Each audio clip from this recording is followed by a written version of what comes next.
So I have officially landed back in New York from Paris Fashion Week, and it has been quite a week. I literally just landed a few hours ago, so this episode is dropping a bit late, but better late than never, right?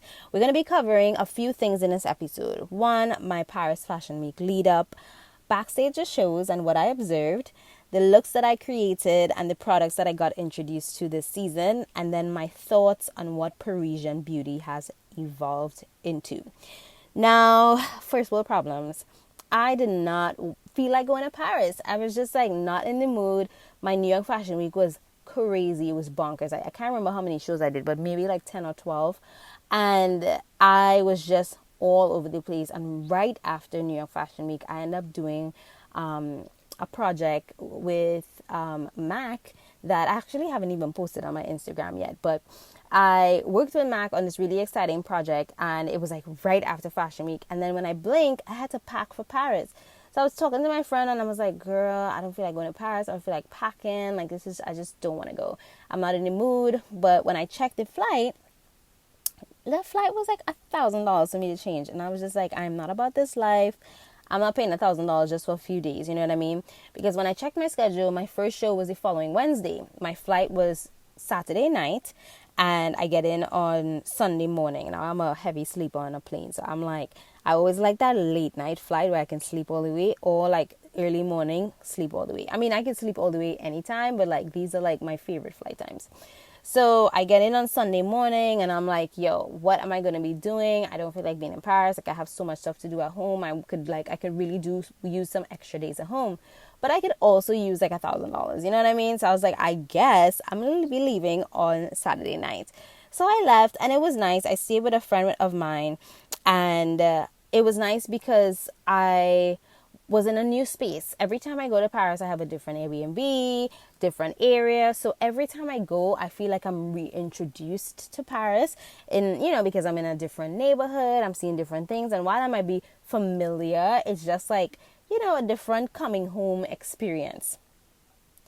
So I can't remember my total amount of shows. I think maybe like 6 or 7, way different than New York. But I did Lanvin with Diane Kendall. I did Actress, I did Vivienne Westwood, Paco Rabanne, and a few others. And it was nice because backstage, I don't know what about it. And another friend of mine and I were talking about this, but this season felt very different. I don't know if it was because there were so many new models backstage. And I always tell people, as makeup artists, you see when the industry starts to change. Because when I first started doing Paris Fashion, or not Paris Fashion Week, but any fashion week, you meet certain models, you see different trends, and like, because you're growing in your career and you're there for years, you see different things change. You see like the trends change, the keys change, the models change while you're still there. You know what I mean? I found that the looks, obviously, a lot of the looks are skin, because, in Paris and New York, and I have never done London yet. I've done Milan, but like most fashion weeks, they want you to do like nice fresh skin. And in Paris, I noticed, even on the shows that I didn't work for, they were serving some looks. Like Marc Jacobs was serving looks, and I always love to like be a part of that. Now, my favorite show always in Paris is the Manisha Rora show. This season, I skipped the show, but as usual, it's always like a look, something fun to do, and pushes you out of your, what you're accustomed doing. I mean, granted, we're makeup artists, we're doing our own creative work, but it's nice to kind of like push yourself in that way. Now, I think I've mentioned this before in an old episode. I can't remember which one, but Fashion Week is a choice. A lot of makeup artists don't care for Fashion Week. They don't, not interested. It's too crazy. It's too, it's too much. But for me, and then for some people that I know, they love doing Fashion Week because, one, it helps you with your speed as an artist. It stretches you, for you to do looks that you probably would have never done. And then it also gives you a chance to connect with your colleagues, meet people. For me, it's an experience that I will always cherish, because when I used to work for Mac in Trinidad, like when I first started out in Trinidad, looking, going to updates and looking at the backstage videos and the trends, and it's always like, oh, what can I what can I use that I've already used, but how can I use it in a different way? You know what I mean? Like, you might have had this saddle eyeshadow for your crease, but then what if you use it for something different? You know what I mean? So I love that the shows were pushing the boundaries as usual. I feel like in Paris is always a little bit more exciting because the locations are always just prettier and nicer. You want to take pictures, like, you know, you're in the Grand Palais and, you know, all these beautiful locations. I always really enjoyed, you know, doing shows in Paris. But this season was a bit different because I had way more clients than my last season. And I worked with a few models, Naomi Chinwing, Janae, Ebony Davis. And for me, I always, so, you know, regardless of the client, I love to ask like, what do you like to use? You know what I mean? Because I feel like I like what I like. You know what I mean? My kit is very expansive in terms of the products that I use, but I don't have everything under the sun. You know what I mean? I'm not Sephora. I'm Jaleesa. So I'm like, I always like to ask clients what they use. Like, hey, what do you like? What do you use? And like, sometimes I might have the same thing in my kit, or sometimes I don't, because I feel like, you know, I could create a look for you, but like, I feel like I need to like maybe work with you once or twice to kind of feel like, oh, this was what I like better on your skin rather than this. So some of the things that I kind of discovered or I really used extensively this trip are quite a few products that I fell in love with. So the Dior Skin Forever Foundation is magnificent. I use this on one of my clients, and she oh my god, she's Indian, and the way that it sits on her skin, it was just so beautiful and so skin like. I use it like, so I have a bunch of NARS. I have like, what foundations I have NARS. I have, oh my god, where's my brain? I have so many. I have Tom Ford, I have Black Opal, I have oh my god, Giorgio Armani's Lumina Silk. So I have quite a few, but I don't have this in my kit. So, you know, I saw that she had that. I went out and I got it, and I was using it on her like maybe from the like second or third time we worked together. And after that, I was just like, wow. Like, you know, obviously I could have found her shade in any of the other products that I carried, but sometimes it's like, you know, you're introduced to something and you're like, wait, this is kind of fire. I need all of them. So I would highly recommend this Dior Skin Foundation because on Aziza, it looked amazing. And if you guys don't have me on Instagram, you will find all these pictures and stuff coming up within the next week at Jaleesa Jaikaran. Also, I have used this before, but I haven't used it extensively because the packaging that it comes in is kind of heavy and I haven't depotted it yet. So I love the Glossier concealers, the stretch concealers. Now on Ebony, I did her makeup like maybe 3 times, and I use something different the first day, and then from the second day or the third day we kind of played around with some of the things that she likes. And I actually really liked it too because I had some of the same things in my kit.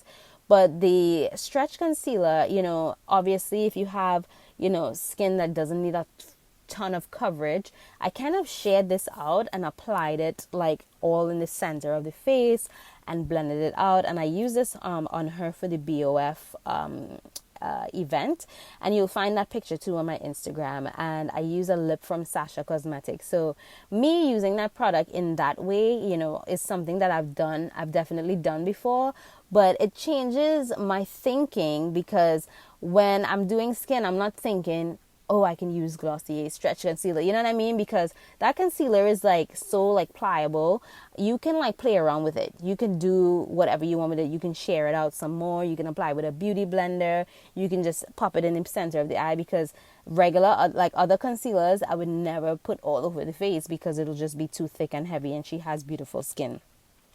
And then Naomi loves the Makeup Forever 24-hour foundation. Now, I have these foundations. It's the HD one, And I literally just got like the shade extensions before I left for Paris. So this is all the reasons why I was like, I wanna, because I have so many things to depot. And if you've seen my YouTube and stuff, when I show my kit, I like to depot things, because if I'm carrying 10 foundation bottles, like I can't do that when I'm traveling. It's just too much. So I haven't put all of the extra shades in my kit. I have my shade, but I don't have like anybody else's shade. So Naomi gave her her foundation, and I was like, let me see. I would have probably used the NARS foundation in the I'm not Luminous Silk, what am I saying? In the Natural Radiant. But I was like, you know what, let me see it. And it looked so good on the red carpet. And now I'm just like, okay. You know what I mean? So, because as a makeup artist, and I'm sure also as a consumer, for those of you who are listening to this, it's like, it's hard to just like invest in a product and just be like, yeah, this is the one. Like, you really have to try things out and give it a test run before you say, this is my one. You know what I mean? So now I'm like creating this whole like clients like database, because I'm like, I need to know what I use for you on this day and this day and this day, because you change your mind. Sometimes the weather, sometimes the condition of your skin. It's not like this one thing alone could work on you. But I feel like those were my top 3 discoveries or rediscoveries during Paris Fashion Week. And I was just like, oh, wow, like this is something, because I'm accustomed saying, when people ask like, what do you like? I will say, I'll say the same old things. But now I'm like, I was stretched to kind of like, play with some new things, some new products, new techniques. And I really like that. And then two other things that were big for me is I love glitter. And I know that it's been like, so I'm from Trinidad. And when I first started doing makeup, like carnival looks, or what you would call like euphoria looks, is what I like started learning makeup on. Like, that's what I did every day. But as my career progressed, and like, me being in the Caribbean and looking on what was popular in the US and the UK was like skin and fresh, and I didn't know how to do that because nobody did that. So I pushed myself to do those things, and now I'm like, okay, well, who am I really as an artist? Because I'm like, I want to play with more glitter and color, because that's where I came from. That's embedded in me. And when I was packing my kit, I was like, I definitely need this glitter. Makeup Forever has a diamond powder number 16. It's unfortunately discontinued, but it's like a dark brown glitter, but with like multicolored reflex in it. And then it's like, it's unbelievable. Like, it's really unbelievable. And I literally, like, I don't cry over makeup, but I would cry over that glitter, because it's so amazing. Because it's like, I can just take a little touch on my finger and add it on my lid. I don't even need primer, and it looks incredible. And for Naomi's Business of Fashion makeup look, I wanted to do like, not like a really dark smoky. So I did that, and then I did a light smoky eye. It was with black, but actually, was it with black? No, you know what I used? I did like a crease color. I believe I used Saddle. Then I did this Tom Ford coffee pencil, blended that out, tiny bit of deeper shadow, and then I popped that brown glitter on top, and she just looked so incredible. So I have a newfound love for glitter, because I also did a glitter eye for Ebony Davis, and this was like a bronzy glitter eye. I used Lemon Head, and it just looked so incredible with her outfit. It was just like the perfect color, and I was just like, I love this. I love this, because, like, sometimes you create a look and you're like, I would have changed this, or I wish I had this product or that product, but I didn't have it with me. And it's very difficult to not have a full kit in Paris, because it's like, not all the stores have exactly what you want. There's not like a Alcone or Manhattan Wardrobe Supply where you can literally get indie brands and things like that. They have like Sephora, Makeup Forever, Kiko. Like, yes, there's Paris, Berlin, and different stores like that, but it's not like, it's not like what we're accustomed to, you know what I mean? So I loved my glitter moments this season. And my last favorite moment of like makeup was the lip that I created on Ebony for BOF. And I mean, Janae had a beautiful red lip as well. But this look was, I wanted to create a color, like a burgundy color, but I wanted it to be somewhat brown, but somewhat red. And I mixed Marc Jacobs gloss that was had like tiny flecks in it, but it still didn't show when I mixed it in. It was just like more for the color. Then I added a tiny bit of Ruby Woo to this Sasha Cosmetic matte lipstick, and I'll be popping all the names of this in the show notes and on my Instagram, and also on the Life of a Makeup Artist, of course, on Instagram. And it just created such a perfect color. It went with her outfit and her skin tone so beautifully. And I love to mix, but sometimes like mixing lip colors especially, you have to be super careful because you don't want the product to get gunky or anything like that. So I mix a very small amount, and the color was just perfect because I didn't want it to be too brown. I didn't want it to be too red. Like I just wanted it to be like I had envisioned this color, and it ended up turning out to be exactly what I wanted. And then the last thing that I wanted to talk about is Parisian beauty and what I think that has evolved into. Now, for all the years, in fashion and beauty and articles, we've always heard like the Parisian beauty is defined as, very natural skin. They don't really like do quote unquote like a beat face and a red lip. Now, I didn't want to be like a creep and just ask people, like I didn't want to like take pictures of strangers, but when I was on the train and walking around and in Zara and like in this place and that place, I was like looking at the people that live there and like what their beauty looked like. You know what I mean? Was it, what Parisian beauty is? Now, not to say like they can only wear red lipstick, but I found that so many people, I saw somebody with blue lipstick, I saw somebody with purple lipstick, and then I saw a girl with a really like red, beautiful red color.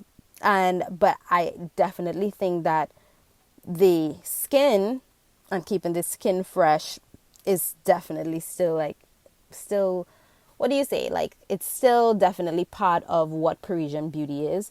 But I think that, because of Instagram, especially because of social media, Parisian beauty is not just a fresh skin and a red lip and a tossed hair, you know what I mean? Like, because I'm seeing so many different ethnicities, and granted, I'm not French and I'm not from Paris, I don't live there, but it's just an outsider's view. I just feel like what Parisian beauty has been defined as in the past is kind of no longer that, or it's just evolving into something that is a bit more evolved and modern and fresh. And I love the fact that everybody wants their skin to be fresh and glowy. That's right up my alley. Or like a soft matte, not too shiny, not too gluey. Like, those things are so beautiful to me. And the fact that I see so many women, just everyday women, walking around with different lip colors. Maybe like I saw this older woman had like a blue liner underneath, and it was just like people are exploring, and I love that. And it's so funny because I had a meeting, I met someone who was in beauty PR in France, and he was telling me like this, the particular brand that he worked with, they're trying to get away from that. They're trying to get away from just like, oh, it's a red lip. And it's like, because those things are so expected now. And I think that people want to be challenged. And I think that's why, when it comes to like euphoria and like all these like people that push your boundaries on Instagram, it's so fascinating, because even if you don't like do those things, it's fascinating to look at. So, I'll touch on what I did for MAC. So I did these 3 videos for MAC, and I recreated 3 fashion week looks, but made it more wearable. And that's kind of exactly what it is. You might look at a fashion show, or you might look at something and say, wow, that's so fun to look at. Maybe I won't do it because I can't do that, and it's quite a lot. But maybe I can, transform that into a wearable look and do it my way. So, if you guys want to check that out, it's on maccosmetics.com right now, and you'll find it in the Fashion Week section. But I pretty much recreated a lip from Chromat, another look from, I don't want to Matty Bowen and another designer. And it was so fun because I feel like we might look at trends and be like, well, I'm not going to do that. But then, like, a trend is not something you have to follow exactly. I feel like you can take inspiration from it and just do what you want to do. You know what I mean? So I feel like I'm definitely going to be going to Paris next season. So, maybe I'll, try and I don't know, kind of involve myself more into like what is going on there in terms of like the beauty world, because it's quite different in the US. But that is all for now. I really like, besides my shows, and I had a fun time in Paris. I think my favorite like moments of all is just spending time with my friends. I ended up at a club and eating like pizza at 4 a.m. On the Champs-Elysees. Like, those are memories to me, you know what I mean? And it was just so much fun, other than working and being tired and getting sick for like a few days. I had a good time spending time with my friends, meeting models, like girls that I always see. Is always a good time to like, catch up and talk about life. And I ate so much bread. And then at backstage, one of the shows, they had like beignets and chocolate croissants, and I probably had like 10, like, or more. So I think that was like one of my favorite moments, just like eating, talking, having fun, and just enjoying the process. Like, there was once a time where Paris Fashion Week is a goal of mine, you know what I mean? And now I'm here and I'm having fun and I'm living in the moment. So that is pretty much it for this episode. I am definitely excited for what's to come in some future episodes, because we have some more exciting CEOs that we're going to be chatting with. And also, don't forget to go to the Life of a Makeup Artist, where the Wanda Beauty giveaway is going on. And I will talk to you guys in the next episode.